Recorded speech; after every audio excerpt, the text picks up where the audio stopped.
안녕하세요. 핑크노트 콕쌤입니다. 네, 오래간만에 뵙습니다. 자, 이번 주부터는 매주 한 번씩 최근 국가고시, 우리 3월에 시험 봤었죠? 23년 3월 시험을 가지고 중요한 내용 몇 가지 정리하는 시간으로 갖도록 하겠습니다. 자, 문제는 국가고시에 나왔던 내용들이고요. 그 문제를 토대로 해서 기본 개념으로 진행하도록 하겠습니다. 첫 번째 문제, 환경보건과 기본간호에서 나오는 의료 폐기물에 대한 내용인데요. 의료기관에서 나오는 모든 폐기물들은 쓰레기통에 버리지 않고 의료 폐기물 표시가 되어져 있는 용기에 폐기하도록 되어져 있습니다. 가장 먼저 보셔야 되는 거는 이 도형이에요. 의료 폐기물에는 다 이렇게 도형이 그려져 있는데요.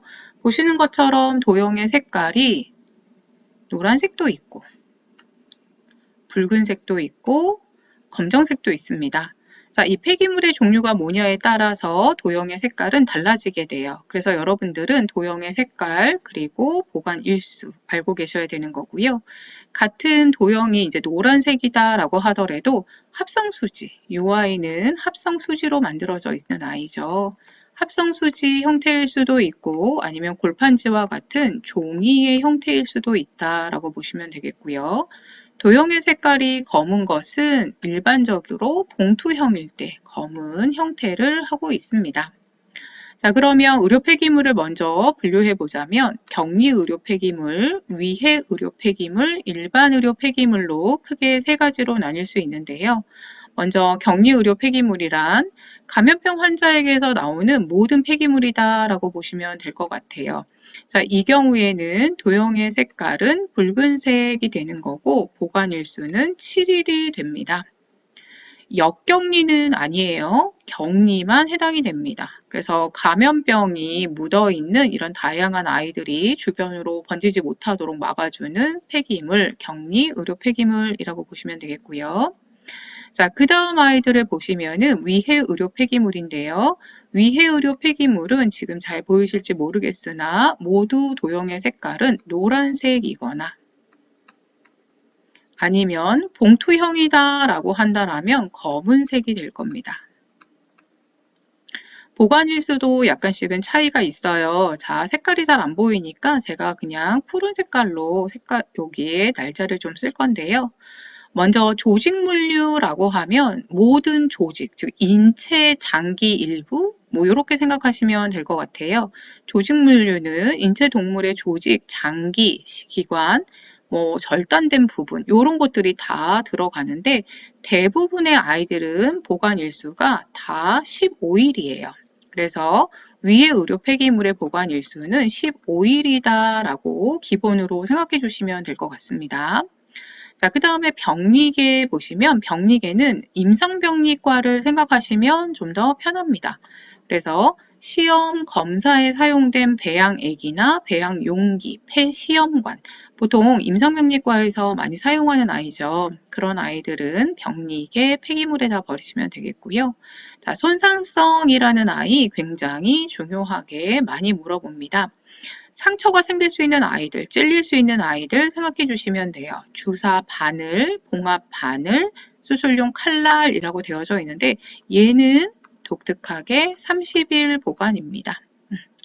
위의 의료 폐기물 중에서 30일 보관하는 아이 이 아이밖에 없습니다. 자, 그 다음에 생물, 화학. 화학하면은 뭔가 화학용품 생각이 드시죠? 그래서 폐항암제라고 생각해 주시면 돼요.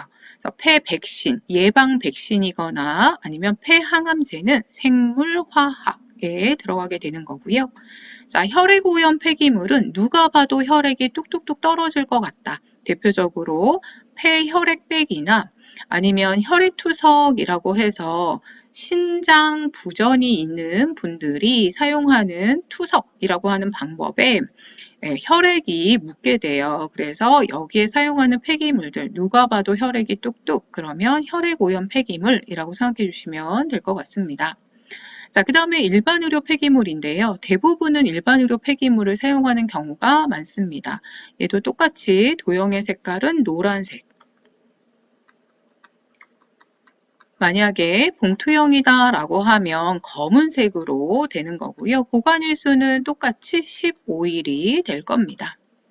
자, 일반 의료 폐기물에 어떤 아이들 들어가져 있느냐? 혈액, 체액, 분비물, 배설물이 함유되어 있는 탈지면, 붕대, 꺼즈, 일회용 기저귀, 생리대, 일회용 주사기. 자, 여러분들 헷갈리시면 안 돼요. 주사 바늘과 주사기는 분리돼서 사용되는 아이들이에요. 그러다 보니까 주사 바늘은 손상성이지만 주사기는 일반 의료 폐기물이다 라고 보시면 되겠고요. 수액 세트까지 다 일반 의료 폐기물이라고 보시면 됩니다. 이번 국가고시에서는 수술실에서 나오는 폐기물에 대해서 이야기가 나와져 있었는데요. 자, 수술실이라고 해서 격리 아니죠. 조직물류 아니에요. 일반적인 드레싱을 물어봤기 때문에 답이 일반 의료 폐기물이다 라고 되어져 있었습니다. 자, 탈지면, 붕대, 꺼즈 이런 아이들 다 드레싱에 사용되는 아이들이죠. 그래서 여러분들 문제를 아마 보셨을 때 답을 편하게 찾을 수 있으시지 않을까 생각이 드네요. 자, 여기 나와져 있지는 않지만 발음이 버벅거리네요. 녹색에 관련된 폐기물이 있어요. 녹색. 재활용하는 태반이 있습니다. 네, 이 아이는 녹색의 도형에 보관한다까지 봐주시면 되겠습니다. 두 번째입니다. 해부에서 흉곽이라고 하는 것을 구성하는 뼈 중에 하나를 질문을 했었는데요. 자, 먼저 흉곽이라고 하는 아이가 어떤 아이들로 구성되느냐? 자, 흉곽은 제일 먼저 앞쪽에 있는 흉골이라고 하는 아이. 흉골은 개수가 하나죠. 그리고 그 옆으로 있는 늑골이라고 하는 아이. 늑골은 총 12쌍이 12쌍이니까 24개겠죠? 되어져 있고요. 자, 이렇게 흉골과 늑골을 보셨을 때 앞부분만 보이지만 뒤에서 보시면 늑골이 어디에 연결되어져 있느냐? 흉추에 연결되어져 있습니다. 척추 중에서 가슴 부분을 구성하는 흉추. 흉추는 총 12개가 돼요.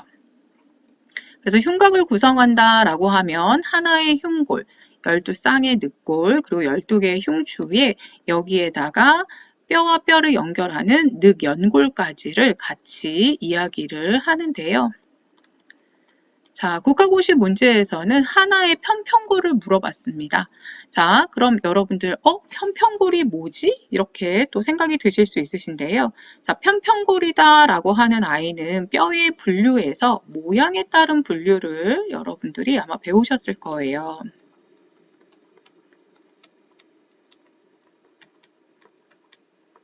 자, 모양에 따른 분류에서 제일 먼저 우리가 일반적으로 생각하는 뼈의 모양. 이렇게 생겼나요? 끝부분을 골단이라고 하고 가운데 부분을 골간이라고 합니다. 그래서 골단과 골간이 구별되면서 기다란 뼈, 장골이라고 이야기를 하고요. 골단과 골간이 구별되지만 짧은 뼈, 단골이라고 합니다. 장골은 주로 팔다리를 이루는 뼈라고 보시면 돼요. 그래서 상완골, 그리고 죄송해요.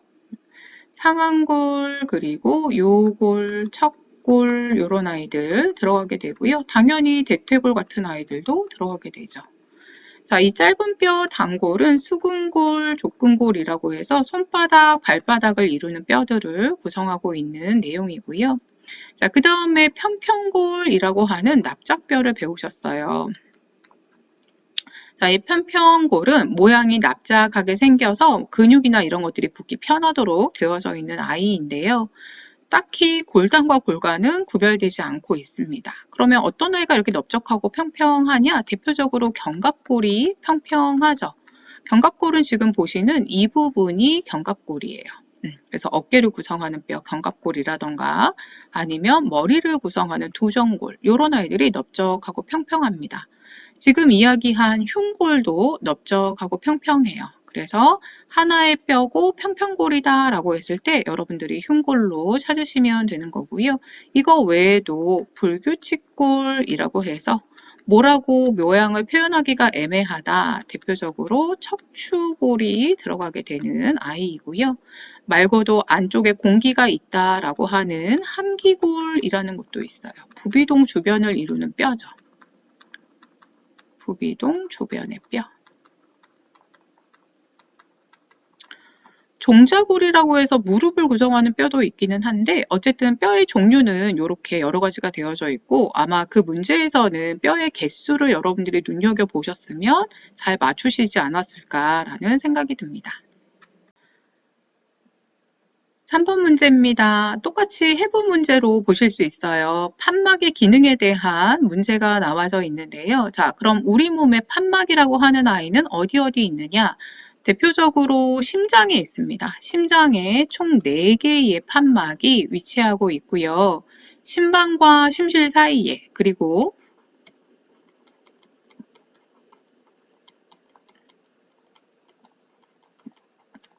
심실과 동맥 사이에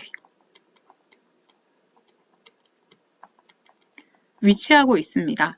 자, 심장에서의 혈액의 흐름은 방에서 실로 이어지게 돼요. 방에서 실로, 방에서 실로. 그래서 이 흐름 자체가 역류되지 않도록 왜냐하면 심방과 심실이 수축하는 시간에 약간 텀이 있어요. 그래서 역류되지 않도록 하기 위해서 있는 아이 이렇게 심장에 4개의 판막이 있고요. 자, 그 다음에 얘를 아시나요? 자, 이 아이는 글씨가 좀 작기는 하지만 회장이라고 하는 소장의 마지막 부분입니다. 그리고 지금 보이는 아이는 맹장이라고 해서 대장의 첫 부분이에요.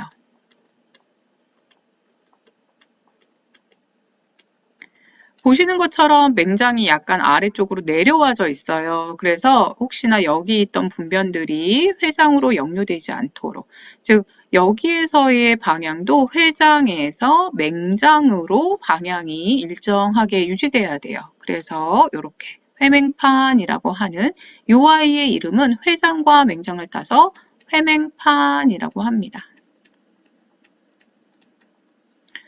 자, 그 다음에 지금 보시면은 이 아이는 정맥이에요. 정맥은 하지에서 심장으로 올라오는 또는 상지에서 심장으로 들어오는 그런 혈관이 있는데 결론은 정맥이다라고 하면 심장으로 돌아오는 혈관의 통로인데요. 자, 만약에 하지에서 다시 심장으로 돌아온다라고 하는 걸 이야기를 할 때 이 정맥이라고 하는 아이는 연결이 이렇게 되죠. 동맥에서 강한 힘으로 쫙 가면 모세 혈관에서 교환이 되고 다시 정맥을 따라서 이동을 하게 되는데 정맥 자체는 근육층도 얇고 굉장히 잘 늘어나는 혈관이에요. 그리고 동맥처럼 누군가 밀어주는 아이가 없기 때문에 주변의 근육이 수축을 할 때 위로 혈액이 이동하게 됩니다. 자, 워낙에 잘 늘어나고 압력이 낮기 때문에 아래쪽으로 혈액이 이렇게 처질 수가 있어요. 그래서 중간에 판막이라고 하는 아이가 혈액이 처지지 않도록 만약에 요만큼 올라왔어요. 그럼 판막이 닫히면서 여기에 머물 수 있도록 만들어줍니다. 그래서 정맥에도 판막이 있어요. 자, 뿐만 아니라 하나 더, 림프관에도 판막이 있습니다. 자, 그래서 우리 몸에 판막을 찾아보자 라고 하면 먼저 심장에 그리고 소화기계에 그리고 순환기계 중에서 정맥과 림프관에 판막이 있다라고 될 수 있는데 자, 이 모든 판막의 존재 이유는 역류 방지입니다. 그래서 우리 이번 문제에서는 심장 판막의 기능에 대해서 이야기를 했는데 판막의 기능은 어쨌든 모두가 다 역류를 방지한다라고 하는 부분으로 보시면 될 것 같아요. 국가고시 문제 어렵지 않습니다. 여러분들 찬찬히 준비하시면 얼마든지 좋은 점수로 합격하실 수 있으니 지금부터 같이 저와 함께 하시면 좋겠습니다. 즐거운 한 주 되시고요. 저희는 매주 수요일마다 뵙도록 하겠습니다. 네, 좋은 하루 되세요.